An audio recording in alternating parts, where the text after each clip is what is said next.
Bueno, comenzamos con la exposición de lógica jurídica, que trata sobre el tema de la separación de la lógica y el derecho y que está basado en la obra del señor Norberto Bobbio. Este señor pues es un filósofo, abogado y sociólogo italiano y que tiene muchos reconocimientos pues, a nivel mundial por sus grandes obras. En cuanto al tema en sí, el señor Bobbio refiere que se tiene que hacer una separación del derecho y la lógica, puesto que los juristas por paso del tiempo han llegado a la conclusión, gracias a unas teorías neorrealistas y sociológicas, que se tiene que hacer una separación del derecho y la lógica, puesto que en el raciocinio o pensamiento de los juristas ellos no utilizan la lógica, o si la utilizan es demasiado limitada. ¿Esto qué quiere decir?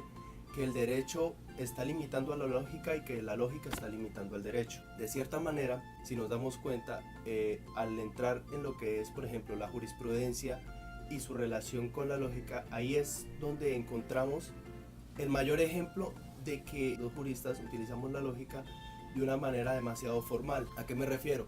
Que simplemente nos basamos en proposiciones fácticas para luego llegar a una conclusión jurídica. De esta manera nos damos cuenta que tiene que existir una separación total y literal de la lógica y el derecho. Norberto Bobbio fundamenta la separación de la lógica y el derecho basándose en la famosa frase con la que el señor Hobbes inicia su obra del Common Law.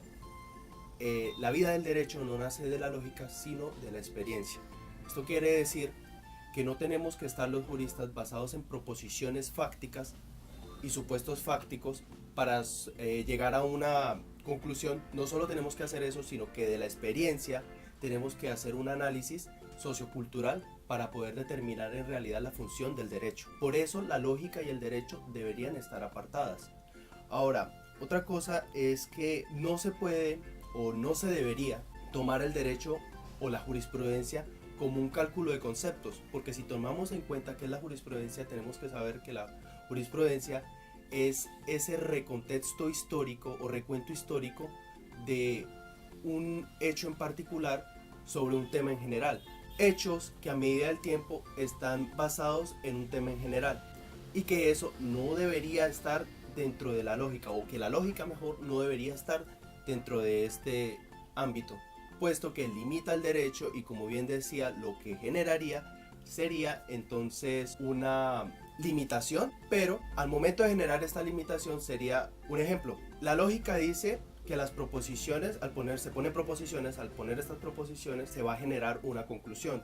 Ejemplo, el que matare a otro tendrá una pena de prisión de 13 años. Juan mató a María, por lo cual quiere decir que Juan deberá condenarse a una pena de prisión de 13 años mínimamente. Hasta ahí la lógica funciona perfectamente. Esto está bien. El problema está en que no se le permite al juez hacer un análisis de el por qué Juan hizo eso o por qué Juan desplegó esta conducta. Porque si solo nos regimos a la lógica, estaríamos frente a un formalismo demasiado estricto, que es una de las cosas que plantea, por ejemplo, el justnaturalismo. Los justnaturalistas consideran el derecho y lo ven relacionado con la lógica como la geometría. ¿Por qué? Porque bajo una serie de conceptos deductivos consideran que esta serie de conceptos deductivos generarían una norma en general por la cual la conducta humana debería regirse. Con la llegada de los neokantianos se rechaza el sistema jurídico como sistema deductivo y se rechaza asimismo el mecanismo de la jurisprudencia. También, a su vez, ya hablé de la jurisprudencia de conceptos, lo que era la jurisprudencia de conceptos, y lo que son los naturalistas, que tienen su referencia hacia la geometría con la lógica. En conclusión, existe o debería hacerse una separación de la lógica y el derecho, a razón de que la lógica es un limitante del derecho y el derecho es un limitante de la lógica, por lo que explicaba. Podemos como juristas utilizar la lógica, pero no utilizarla para generar o no siempre utilizarla para generar una decisión judicial, o que simplemente se utilice esta como determinante de una decisión judicial, porque hay que ir más allá al abrir un análisis sociojurídico del por qué se generan conductas o se despliegan tipos de conducta. En virtud de lo anteriormente expresado, se puede decir que la tarea lógica de la filosofía del derecho fue concebida como la determinación del concepto a priori del derecho, es decir, elevar el derecho al contexto más puro y trascendental de las decisiones judiciales. ¿Cómo se consigue esto? Esto se consigue eliminando del derecho toda determinación histórica de uno u otro ordenamiento. Entonces, la tarea pura del derecho consiste en diferenciar la esfera del ser y la esfera del saber ser o del deber ser. Es plausible de pronto pues el interés de los juristas por acercar la lógica al derecho, y esto está basado en los siguientes razonamientos o razones. La primera de ellas es que debe existir cierto rigor en los razonamientos jurídicos.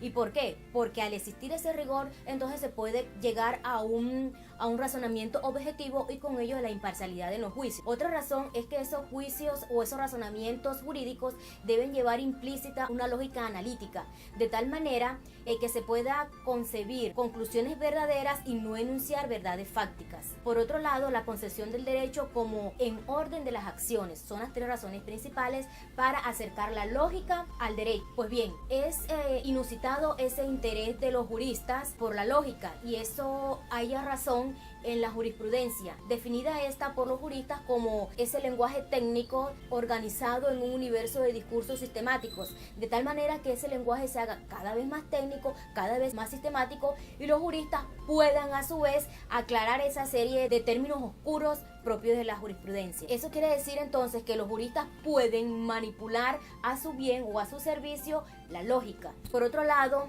surge de pronto ese interés nuevo, ese interés moderno por resucitar el interés hacia la lógica. Explica Bobbio que no debería existir una lógica jurídica como tal, sino que la aplicación de la misma lógica hacia la ciencia del derecho. Es de ahí que surgen entonces dos tipos de lógica, una lógica de los juristas y una lógica del derecho. La lógica de los juristas encauzaría ese estudio de los raciocinios de los juristas, mientras que la lógica del derecho ahondaría en el estudio de estructuras de proposiciones. De una u otra forma, es la lógica del derecho, conocida como lógica deóntica, la que más avances ha tenido. Sin embargo, la unificación de estas dos lógicas permiten una concepción del sistema jurídico y de las relaciones con las normas. Propone Bobbio, entre otras cosas, que la principal característica de un jurista está determinada por la forma como él realiza los argumentos, y que estos deben ser correctos. ¿Y cómo se logra esa concreción? Con el conjunto de la lógica formal que aportaría las metodologías para verificar y para concretar los argumentos anexo a esa lógica de los juristas. Ahora, cabría preguntarse, ¿cuál sería el lugar de la lógica dentro de esos razonamientos lógicos? Pues bien, con base a ese interrogante, Bobbio expresa tres respuestas. La primera de ellas va a ser defendida por Goetz. Es una respuesta fluida en la cual él expresa que la lógica es muy importante en los planteamientos jurídicos, tanto así que las consideraciones sociales no pueden producir ningún tipo de sistema de jurisprudencia ordenada sin la ayuda de la lógica. La segunda respuesta, que es la concebida por Miró Quesada, es una respuesta limitativa. En ella pues él hace como una distinción entre los razonamientos deductivos y los razonamientos lógicos, y dice que la tarea del jurista en su interpretación diaria de la jurisprudencia utiliza ese tipo de razonamiento deductivo, el que cae obviamente en el ámbito de la lógica. La tercera respuesta, que es una respuesta negativa, es la representada o es la esbozada por Perelman y su escuela. Él, a diferencia de sus otros dos compañeros, dice que no hay lugar en la lógica para los razonamientos jurídicos. Esto pues suena a simple vista como algo ilógico, pero él lo explica en que la lógica generalmente realiza sus procedimientos de manera demostrativa. En ello, entonces, tiene aplicabilidad una lógica matemática. Él logra hacer una diferencia o discernir de los demás doctrinarios al decir que los argumentos a pari, los argumentos a contrario, son argumentos no lógicos, no pertenecientes a la lógica matemática, sino a la retórica. Entonces, él combina a todos los juristas a ir por el camino de la retórica, que es pues en últimas uno de los más plausibles y más óptimos para el desarrollo de los argumentos. Son dos. la teoría del silogismo práctico y la teoría de las modalidades deónticas. La teoría del silogismo práctico tiene que ver con la estructura y la validez del razonamiento judicial. La primera es la teoría del silogismo práctico. Esta tiene que ver con la estructura y validez del razonamiento judicial, a menudo considerado por los juristas como un silogismo. La segunda es la teoría de las modalidades deónticas, la cual se refiere a las llamadas figuras de difusión jurídica y a sus relaciones. En suma, el abordaje que hace Bobbio de la lógica y el derecho es óptimo y es aterrizado pues en nuestros estudios del derecho, máxime cuando lo que necesitamos son esas orientaciones en cuanto a los razonamientos, no irnos solamente por la parte normativa, sino por aquellos otros aspectos que son necesarios para realizar al final cada jurista su decisión y poder pues llegar a un juicio más equitativo pues para las personas que dependen en últimas de la decisión final.